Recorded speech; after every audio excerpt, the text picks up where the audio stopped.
Bonjour à toutes, bonjour à tous, bienvenue dans cette chronique cinéma qui, je l'espère, chaque semaine, vous donne envie de sortir et d'aller au cinéma. Allez, sans perdre un instant, tout de suite ma première sélection au cinéma cette semaine avec l'un des films les plus touchants de cette année, avec du miel plein la tête, avec notamment Nick Nolte et Matt Dillon. Alors dans ce film du miel plein la tête, nous allons parler d'un couple qui élève seul leur fille face à leurs problèmes de couple justement. Ils vont d'ailleurs en plus devoir accueillir le père de Nick qui est veuf depuis quelques temps et qui souffre de la maladie d'Alzheimer. Et je vous l'ai dit, ce film est touchant, formidablement interprété par Nick Nolte. Alors bien sûr, ses souvenirs s'effacent peu à peu dû à sa maladie. Il va être poussé par sa petite fille dans un road trip. Alors road trip pour être français dans le texte, un voyage comme ça sur la route afin de l'aider à retrouver la mémoire, ce qui nous promet de belles scènes d'émotion.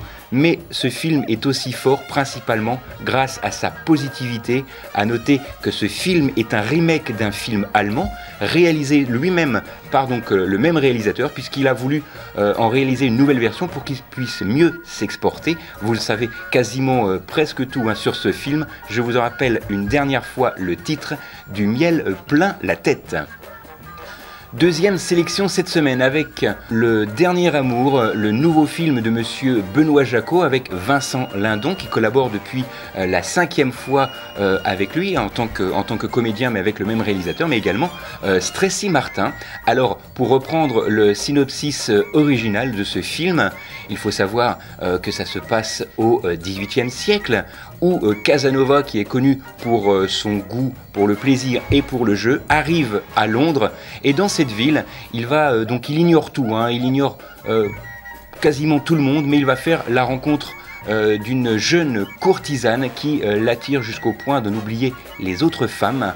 Encore une fois, Benoît Jacot nous prouve qu'il est un excellent réalisateur, ambitieux, avec des costumes et des décors qui malheureusement ne font plus trop recette de nos jours. Alors c'est vrai qu'au vu de la bande-annonce, on pourrait croire à un film long et ennuyeux, mais je vous rassure, il n'en est rien. Vous passerez un excellent moment qui est malheureusement assez rare au cinéma. Je vous rappelle le titre de ce film, Le Dernier Amour.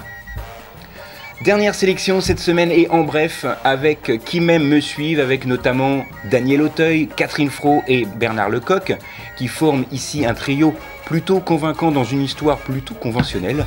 Vous en jugerez par vous-même. C'est l'histoire d'un couple de retraités qui vit dans le sud de la France après le départ du voisin qui est également l'amant de la femme, et surtout à cause effectivement du comportement un peu vindicatif de son mari. Ça va pousser Simone à quitter le foyer. Donc vous voyez, rien de bien neuf dans cette histoire, mais ce film tire son épingle du jeu grâce à un jeu d'acteurs formidable et c'est vraiment la force de ce film. Je vous en rappelle le titre, Qui m'aime me suive.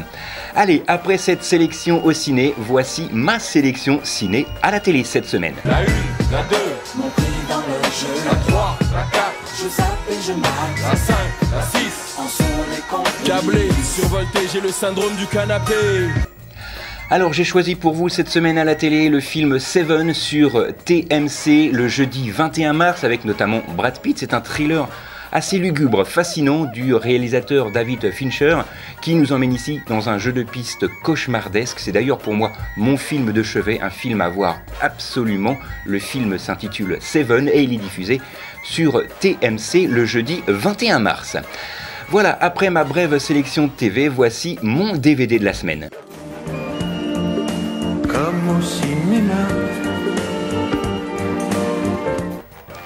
Ma sélection cette semaine en DVD porte sur le film Un homme pressé avec Fabrice Lucchini et Leila Bekti notamment, où Alain, incarné ici donc par Fabrice Lucchini, incarne un homme d'affaires respecté et orateur brillant qui court après le temps, qui court dans sa vie, qui n'a aucune place pour ses loisirs et encore moins pour sa famille. Mais un jour, il est victime d'un accident cérébral et là, c'est sa vie qui va basculer. Un rôle touchant dans ce film.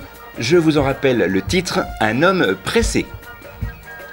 Allez, on termine cette semaine avec le film à voir absolument dans le cadre de S'il n'en restait qu'un. Avec cette semaine un film à voir absolument, c'est Rebelle. Un film, voilà, j'avais envie d'utiliser cette semaine le mot roncobolesque et il est vraiment adapté à ce film. Il s'intitule donc Rebelle. C'est un film complètement barge où 3 ouvrières vont tenter de faire disparaître le corps de leur patron qu'elles ont tué accidentellement. Là, c'est que le début du film, car celui-ci est vraiment un ovni, ça part dans tous les sens. Il y a quand même une belle note de film, on va dire, de solidarité également dans ce film. C'est vraiment un film que j'ai adoré et c'est à voir dans le cadre de S'il n'en restait qu'un et il s'intitule Rebelle.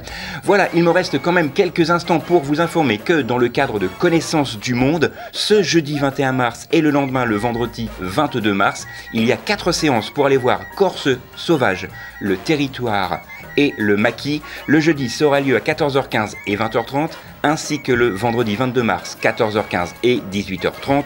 Pour avoir plus d'informations, connaissancedumonde.com, et à savoir que la billetterie est en vente sur place dans la maison Saint-Sixte. Voilà, c'est tout pour cette semaine. Nous, on se retrouve la semaine prochaine, même endroit, même heure. D'ici là, sortez, allez au ciné et n'oubliez pas qu'un bon film, ça se voit aussi à la télé.